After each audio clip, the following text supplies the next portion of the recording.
Pada malam hari ini, saya akan menyampaikan satu kebenaran firman Tuhan yang terambil dari Markus pasal 5, ayat 25 sampai dengan 34, dengan tema Pasti Ada Jalan.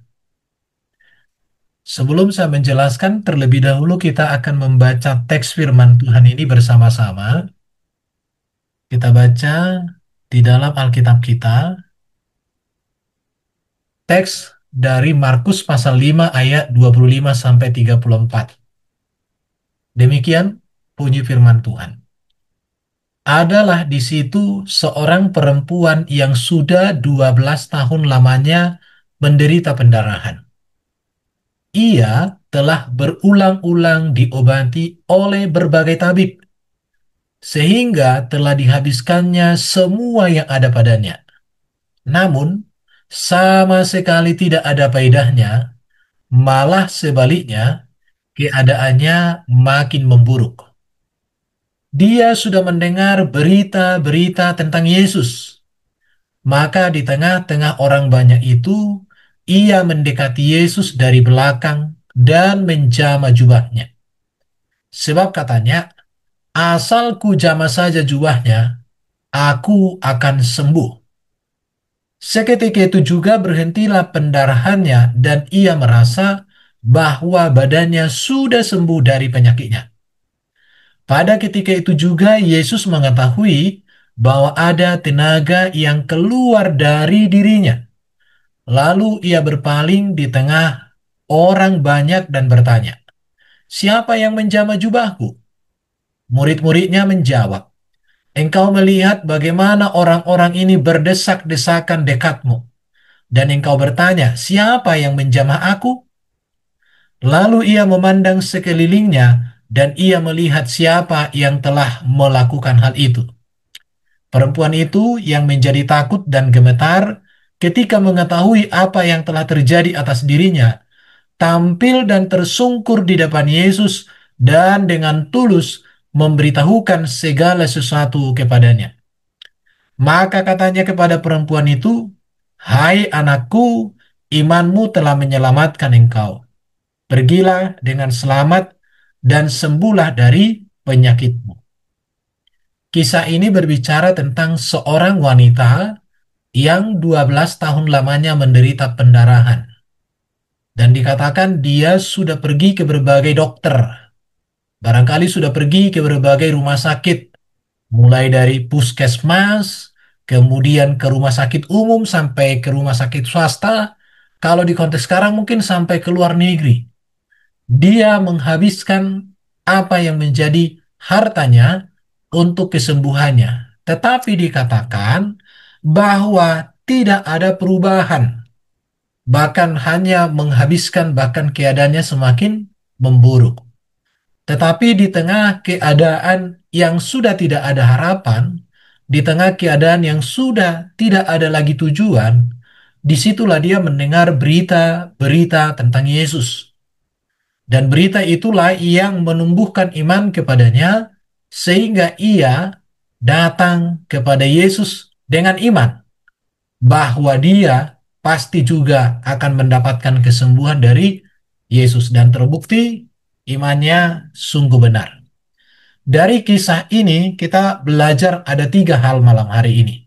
Yang pertama adalah kita belajar tentang yang namanya satu sikap, yaitu diawali dengan sikap hati yang mengatakan, "Saya perlu Tuhan."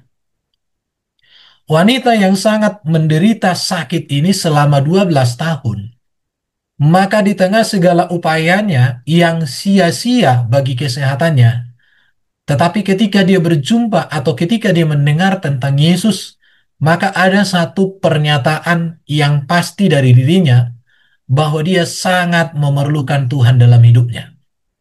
Kalau kita membaca di dalam Markus pasal 5 ayat 25 sampai 26, maka kita dapat sebutkan bahwa wanita ini memiliki penderitaan yang lengkap. Menderita secara tubuh, menderita secara jiwa, bahkan dia menderita secara roh. Maka dapat disimpulkan bahwa wanita ini tidak punya apa-apa selain dia hanya mengandalkan Tuhan. Kenapa dikatakan dia sakit tubuh itu selama 12 tahun. Kalau kita kalikan 12 tahun itu, maka itu 4.380 hari. Tidak mudah untuk hidup dengan mengalami pendarahan selama 4.380 hari. Ada satu cerita seorang ibu menjelang menopause. Terupanya seorang wanita ketika menjelang menopause itu, dia juga bisa mengalami datang bulan itu bisa 3 kali dalam 1 bulan. Dan ternyata itu tidak membuat dia nyaman, sehingga dia sampai konsultasi ke dokter. Padahal itu hal yang wajar bagi seorang wanita menjelang masa tua. Tetapi seorang wanita di sini dikatakan dia menderita selama 12 tahun. Menghabiskan segala sesuatu yang ada padanya dengan harapan kesembuhan. Jadi sungguh benar bahwa secara tubuh fisik dia sangat menderita dan menderita sekali. Kemudian kenapa dikatakan dia menderita secara jiwa? Karena apa? Karena dia terisolasi. Dia tidak boleh memiliki hubungan yang dekat dengan anak-anak, dengan suami, dan para sahabat. Kalau kita mau melihat bahwa seorang yang sakit pendarahan dalam konteks perjanjian lama, itu disebut najis. Bahkan dia terbatas, terisolasi secara sosial. Dan tentu kalau orang sakit, tapi tidak bisa bergaul secara bebas dengan anak-anak atau dengan suami, dengan keluarga, dengan sahabat, itu sesuatu hal yang sangat menyiksa jiwa. Bahkan kita melihat tadi bahwa uang habis dan tidak ada jalan keluar. Dia sudah sakit secara fisik, tetapi secara jiwa dia juga kesepian. Tidak ada pengharapan. Dan juga kalau kita melihat dia sakit secara rohani. Kenapa? Dalam Imamat 15, ayat 4, 19, dan 27, sakit pendarahan ini dikategorikan najis dan menajiskan. Sehingga seorang yang seperti ini tidak dibolehkan untuk masuk ke bait Allah. Artinya, dia harus mengisolasi dirinya dari pertemuan-pertemuan kegiatan-kegiatan rohani. Jadi seorang wanita di sini benar-benar dia memiliki penderitaan yang lengkap, baik tubuhnya, baik jiwanya, maupun rohnya. Tetapi dalam keadaan yang seperti ini, ketika dia mendengar tentang Yesus, maka dia mengambil satu keputusan bahwa saya perlu Tuhan. Sikap yang berani atau sikap yang jujur, sikap yang sungguh-sungguh berkata bahwa saya perlu Tuhan. Ini merupakan langkah penting dalam perjalanan hidup kita. Langkah penting dalam perjalanan setiap orang percaya. Sama seperti seorang wanita yang sudah menderita secara komplit lengkap dia di sini, tetapi diawali dengan sebuah sikap iman, sikap hati yang mengatakan saya perlu Tuhan.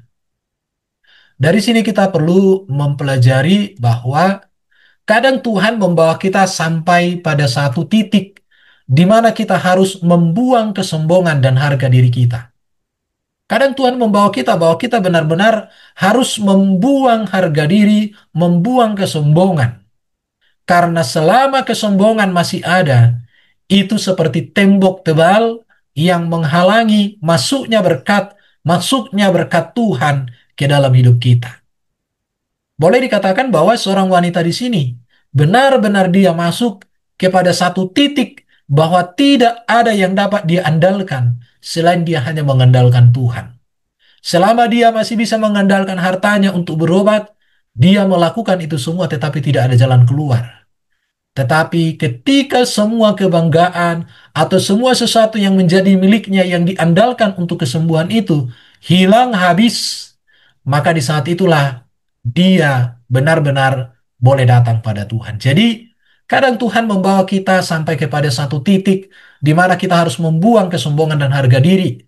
Kenapa? Karena selama kesombongan, selama harga diri itu masih ada dan kita pertahankan, maka itu bisa menjadi seperti tembok tebal yang menghalangi masuknya berkat dan kuasa Tuhan dalam hidup kita.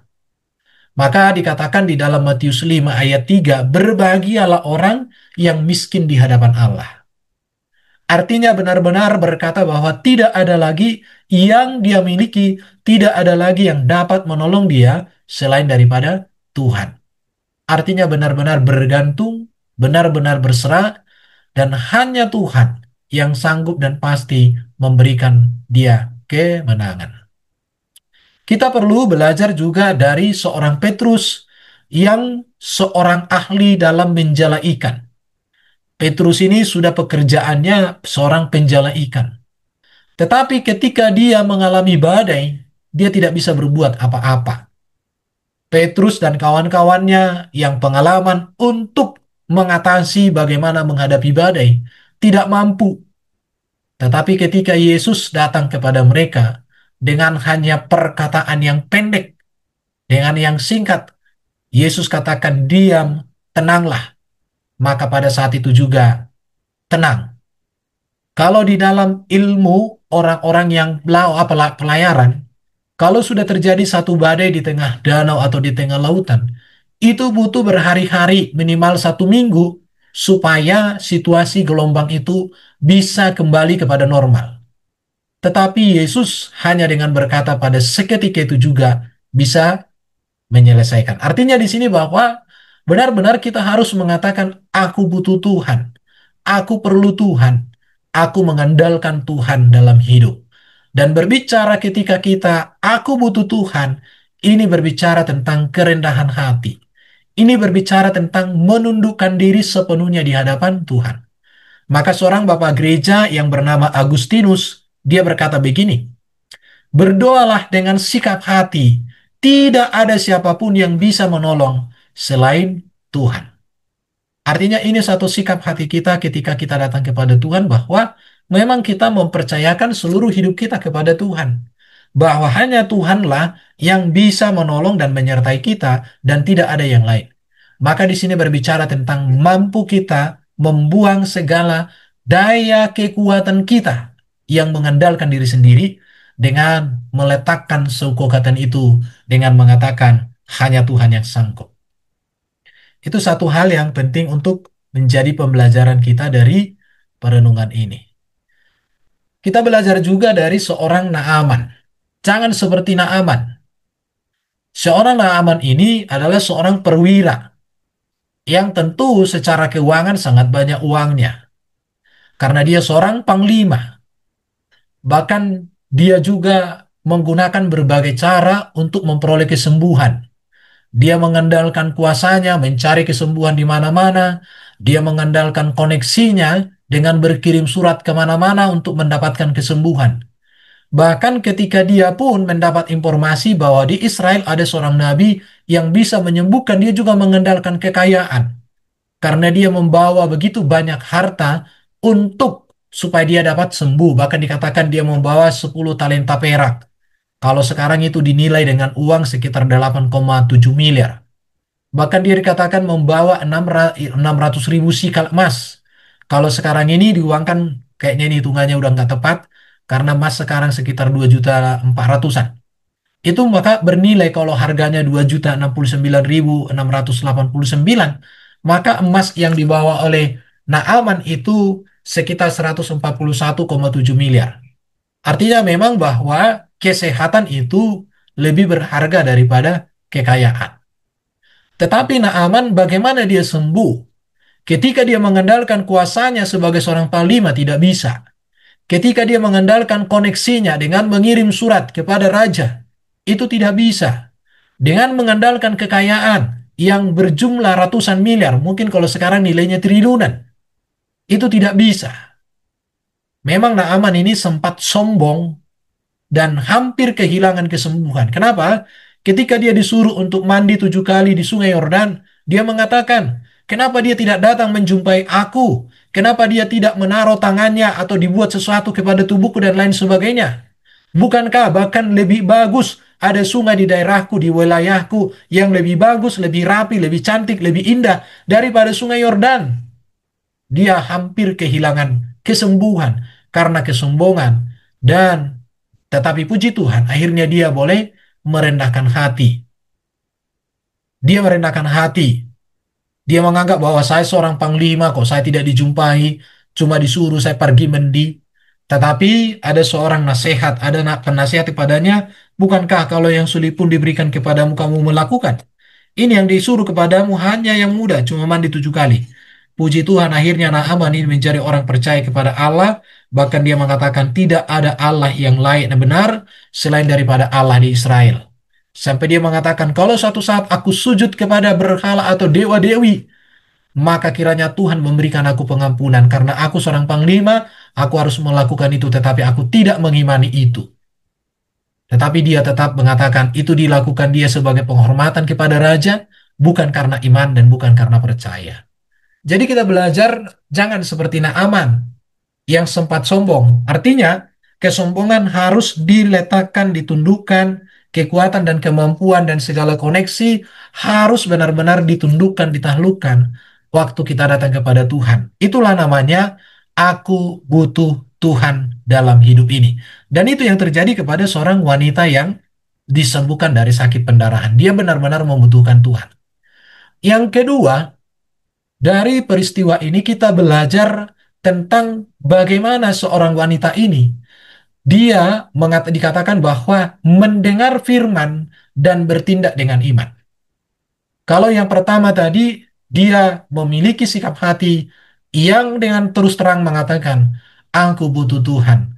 Hanya Tuhan yang sanggup menolong, hanya Tuhan yang sanggup menyembuhkan." Yang kedua kita melihat bagaimana dia datang kepada Yesus karena dia mendengar firman. Dia mendengar berita-berita tentang Yesus dan dia bertindak dengan iman. Kita lihat di dalam Markus 5 ayat 27-29.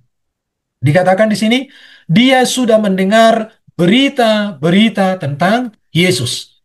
Artinya dia sudah mendengar, dia mengerti, dia memahami tentang siapa Yesus lewat berita yang didengarkan dia. Maka di tengah orang banyak itu ia mendekati Yesus dari belakang dan menjama jubahnya. Sebab katanya, asal kujama saja jubahnya, aku akan sembuh. Asal kujama saja jubahnya di sini bukan berbicara asal-asalan. Asal kujama di sini artinya bahwa dia tahu betul ada kuasa, ada sesuatu yang ajaib, ada sesuatu yang luar biasa pada diri Yesus. Maka ujung jubah Yesus pun itu sudah cukup untuk memberikan dia mujizat kesembuhan. Dan terbukti karena dia butuh Yesus dan dia bertindak dengan iman, karena dia sudah mendengar berita-berita tentang Yesus, maka ketika dia menjamah ujung jubah Yesus itu, maka berhentilah pendarahannya dan ia merasa badannya sudah sembuh dari penyakitnya. Sungguh luar biasa. Jadi dari sini kita bertanya, dari mana datangnya iman perempuan ini? Dari mana perempuan ini sehingga mengerti ada berita-berita tentang Yesus? Siapa yang membawa berita tentang Yesus kepada seorang perempuan yang sakit 12 tahun pendarahan? Kalau kita membaca di dalam pasal sebelumnya, di dalam kitab Markus pasal sebelumnya, dikatakan bahwa dia mendengar berita-berita tentang Yesus ada di ayat 27a, bahwa Yesus adalah Sang Firman itu sendiri. Kalau kita membaca nanti di dalam Alkitab, sebelum peristiwa seorang wanita yang sakit 12 tahun pendarahan ini, sebelumnya ada seorang yang sakit kerasukan setan disembuhkan oleh Yesus. Di situ ya. Jadi kalau kita melihat di sini bahwa dia menemukan berita bahwa Yesus adalah Sang Firman itu sendiri. Maka benar yang dikatakan di dalam Roma pasal 10 ayat 17, iman timbul dari pendengaran, pendengaran akan firman Kristus. Artinya dari seorang wanita ini, kita perlu belajar untuk memiliki kecintaan, kepekaan dalam mendengar berita tentang Yesus. Kalau di zaman sekarang dari mana kita dapat menemukan firman Tuhan? Banyak sekali ya. Yang pertama kita menemukan di dalam Alkitab. Maka kita harus belajar membaca Alkitab minimal 1 pasal 1 hari. Kalau mau selesai Alkitab dibaca 1 tahun 1 kali, maka harus baca Alkitab 4 pasal. Tapi kalau mau membaca Alkitab 1 pasal 1 hari, maka 4 tahun Alkitab sudah terbaca 1 kali. Jadi dari mana kita menemukan firman Tuhan? Kalau wanita ini dia menemukan firman Tuhan dari kesaksian hidup seorang yang sakit disembuhkan oleh Yesus, Tetapi kita di masa kini kita bisa menemukan firman Tuhan melalui Alkitab yang sudah ada di rumah kita masing-masing. Melalui kebaktian, baik kebaktian di gereja, kebaktian tengah minggu, atau kebaktian keluarga. Bahkan sekarang ini juga kita bisa menemukan firman Tuhan melalui media sosial. Ada di Facebook, ada di YouTube, ada di TikTok, ada di Snack video, dan lain sebagainya. Tapi kalau media sosial ini kita harus seleksi. Jangan asal diterima, karena di dalam media sosial juga ada khotbah-khotbah yang melenceng dari kebenaran firman Tuhan. Di mana lagi kita bisa menemukan firman Tuhan di masa kini? Melalui perbincangan rohani dan lain sebagainya. Kita melihat seterusnya ya, seperti apa berita-berita firman yang didengarkan oleh perempuan ini. Itu bisa nanti ditemukan di dalam Markus pasal 5 ayat 19 sampai 20. Coba kita baca Markus pasal 5 19-20, dikatakan di sini, Yesus tidak memperkenankannya, tetapi ia berkata kepada orang itu, "Pulanglah ke rumahmu, kepada orang-orang sekampungmu, dan beritahukanlah kepada mereka segala sesuatu yang telah diperbuat oleh Tuhan atasmu, dan bagaimana ia telah mengasihani engkau." Orang itu pun pergilah dan mulai memberitakan di daerah Dekapolis segala apa yang telah diperbuat Yesus atas dirinya, dan mereka semua menjadi heran. Pertanyaannya tadi, dari mana seorang wanita yang sakit 12 tahun ini kok bisa menjadi mendengar tentang Yesus? Rupanya dia menemukan kebenaran tentang Yesus dari seorang yang dinyatakan sakit kerasukan setan dan gila, dirasuk oleh legion. Legion ini dikatakan, ada mengatakan sampai 6.000 setan merasuk dia. Orang yang kerasukan setan inilah yang disembuhkan oleh Yesus. Orang yang kerasukan setan yang dikategorikan gila ini disembuhkan oleh Yesus dari orang yang gila dan yang kerasukan setan inilah. Seorang wanita 12 tahun menderita pendarahan. Maka seorang wanita ini berpikir, kalau orang gila yang kerasukan setan dapat disembuhkan oleh Yesus, maka saya pun dapat disembuhkan oleh Yesus. Inilah alasan maka seorang wanita ini dikatakan tadi di dalam Markus pasal 5 ayat 25 sampai 34, dia datang menjumpai Yesus di tengah kerumunan. Asal ku jamah saja jubahnya, aku pasti sembuh. Kenapa? Karena dia tahu betul, kalau orang gila yang tanpa pengharapan, tanpa pengertian akan kebenaran, disembuhkan oleh Yesus, maka aku pun disembuhkan oleh Yesus. Artinya tidak ada yang mustahil bagi Tuhan. Yang ketiga yang menjadi perhatian atau menjadi perenungan kita dari kisah tentang seorang wanita yang sakit 12 tahun pendarahan adalah, saksikanlah pertolongan Tuhan. Di dalam Markus pasal 5 ayat 30 sampai 34, khususnya 33, dikatakan perempuan itu yang menjadi takut dan gemetar ketika mengetahui apa yang telah terjadi atas dirinya, tampil dan tersungkur di depan Yesus, dan dengan tulus memberitahukan segala sesuatu kepadanya. Perlu menjadi perhatian, ketika Yesus di sini dikerumuni orang banyak. Namun di tengah kerumunan ini, seorang wanita sakit 12 tahun pendarahan yang seharusnya tidak boleh masuk dalam kerumunan, dia datang dengan diam-diam menjamah ujung jubah Yesus. Hal ini ketahuan sama Yesus, dan itu di depan orang ramai. Tetapi puji Tuhan, bahwa dia dapat bersaksi kepada banyak orang bahwa kenapa dia datang menghampiri Yesus. Dia menceritakan persoalannya, dia menceritakan pergumulannya, dia menceritakan sakit penyakitnya, dia menceritakan ekonominya. Tetapi semua keadaannya sudah dipulihkan oleh Yesus. Sehingga pada saat itu, seorang wanita yang sakit 12 tahun pendarahan ini menjadi kesaksian bagi banyak orang. Dan apa yang menjadi pengalaman seorang wanita ini menjadi berkat bagi banyak orang.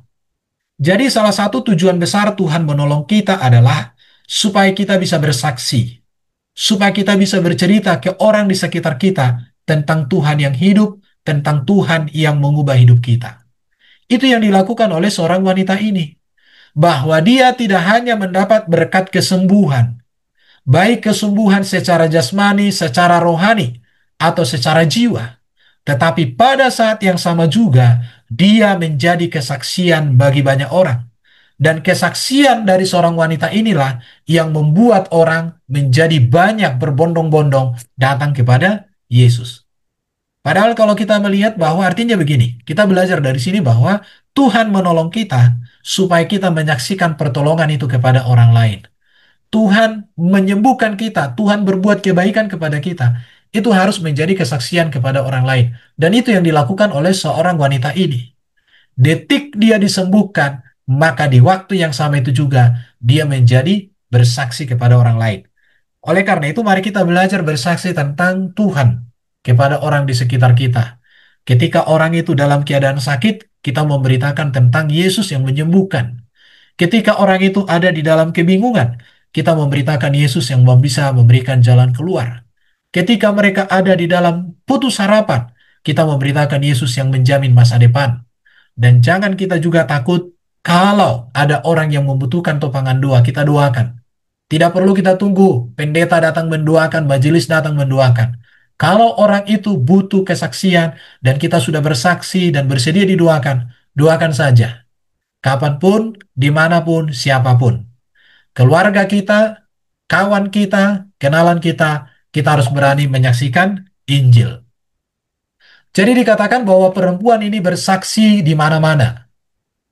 Setelah perempuan yang menjamah unjung jubah Yesus ini mengalami kesembuhan, maka dia pergi kemana-mana dan dia bersaksi dan dia mengatakan bahwa menjamah unjung jubah Tuhan Yesus ada mujizat kesembuhan. Kalau jubah itu seperti ini, jadi orang-orang di sana itu ada memakai jubah dan di tengah jubah itu ada semacam jubah itu semacam pengikat di tengah-tengah. Ini yang dijamah oleh seorang wanita dan kemudian itu yang menyembuhkan. Kita melihat ya, kesaksian perempuan ini mendatangkan reaksi yang luar biasa dari para pendengar. Kalau kita baca di dalam Markus pasal 6 ayat 56 dikatakan begini. Kemanapun ia pergi, artinya Yesus, ke desa-desa, ke kota-kota, atau ke kampung-kampung. Orang meletakkan orang-orang sakit di pasar dan memohon kepadanya supaya mereka diperkenankan hanya menjamah jumbai jubahnya saja. Dan semua orang yang menjamahnya menjadi sembuh. Pertanyaannya, kenapa orang-orang di desa, orang-orang di kota, orang-orang di kampung memohon kepada Yesus supaya mereka menjamah jumbai jubah Yesus? Karena mereka tahu bahwa ketika seorang wanita 12 tahun menjamah jumbai jubah Yesus, ada mujizat, ada kesembuhan. Artinya bahwa seorang wanita yang disembuhkan oleh Yesus ini dari pengalaman imannya, dari perjumpaannya dengan Yesus yang dia saksikan terus-menerus kemanapun dia pergi, itu telah memberkati banyak orang. Bukan hanya di desa, tetapi di kota. Bahkan sampai ke kampung-kampung pun, orang diberkati melalui kehidupan seorang wanita yang sakit 12 tahun. Artinya biarlah pengalaman rohani kita juga menjadi berkat bagi orang lain. Biarlah pengalaman hidup kita diberkati, dibimbing, dituntun dalam jalan-jalan Tuhan menjadi kesaksian bagi orang lain sama seperti seorang yang sakit 12 tahun pendarahan. Maka di sini kita belajar kesaksian sederhana di dalam penyertaan Tuhan sangat besar kuasanya. Wanita ini hanya menyaksikan aku 12 tahun sakit pendarahan, aku sudah menghabiskan uangku dan segala-galanya, aku mengalami pergumulan yang komplit, tubuh, jiwa, dan rohku tersiksa, tidak ada harapan, tetapi begitu aku mendengar Yesus dan datang kepada Yesus, hanya dengan menjamah jumbai jubahnya, aku mengalami kesembuhan. Itulah yang disaksikan oleh wanita ini. Sehingga banyak orang datang berbondong-bondong kepada Yesus.